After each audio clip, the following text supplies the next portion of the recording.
Hello, community, and welcome back to another Keeping It Real with Dr. Anita podcast.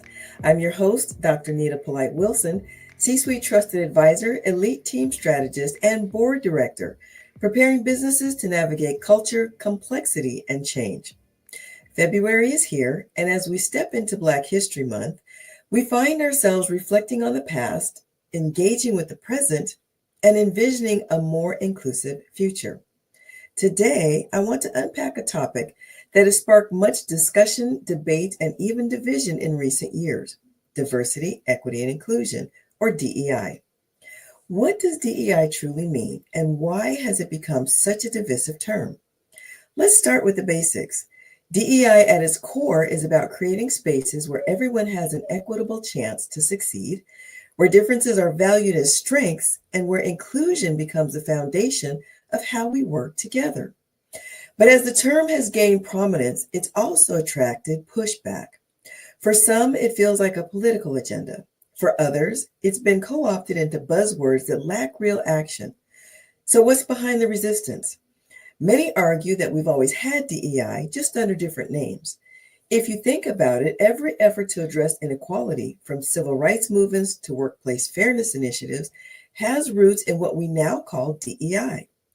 Whether we're using those three letters or not, the mission to level the playing field and create belonging is an enduring part of our societal and organizational evolution. But here's the challenge. How do we make that mission effective when so many people have a negative view of the concept? I believe it starts with reframing the conversation. DEI isn't just a checkbox or a compliance exercise. It's about culture. It's about unwritten rules, shared values, and everyday interactions that shape how people experience the workplace. Which brings us to a question I've been hearing more often. Is it time to retire the term DEI? For some, the phrase has become synonymous with division or performative efforts. If we were to retire it, what would take its place? Perhaps the focus shouldn't be on new terminology, but on renewing our commitment to the principles behind the term. Principles of fairness, respect, and opportunity. When we discuss our culture, we expand the lens. Culture isn't just about what an organization does, it's about who they are. It's how they show up for their employees, customers, and communities, and how they adapt to ever-changing complexities of our world. And that brings me to a final point. Why focusing on culture is so important for the next 4 years, especially with growing mandates to dismantle DEI initiatives. The reality is an organization's culture will determine its ability to innovate, retain talent, and remain competitive in the face of rapid change.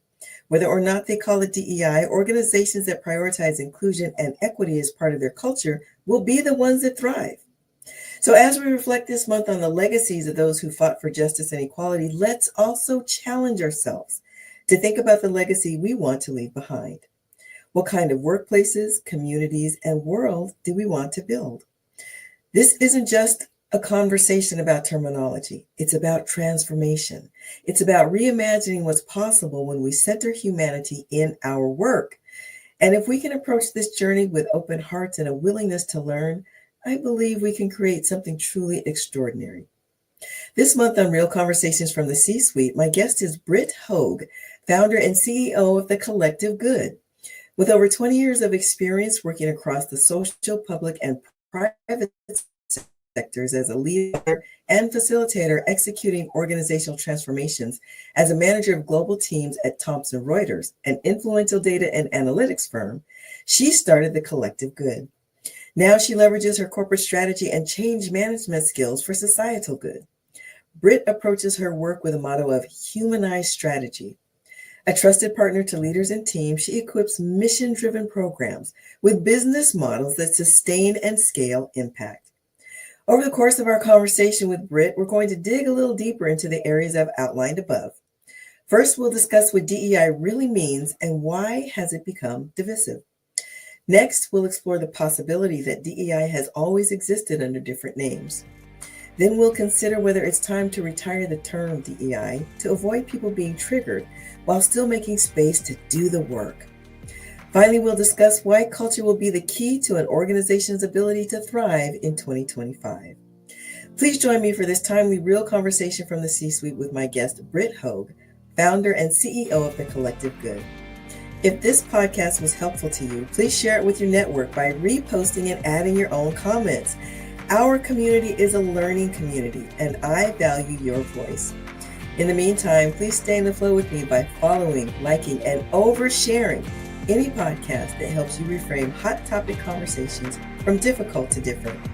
Until next time, this is Dr. Anita reminding you to stay blessed and keep it real.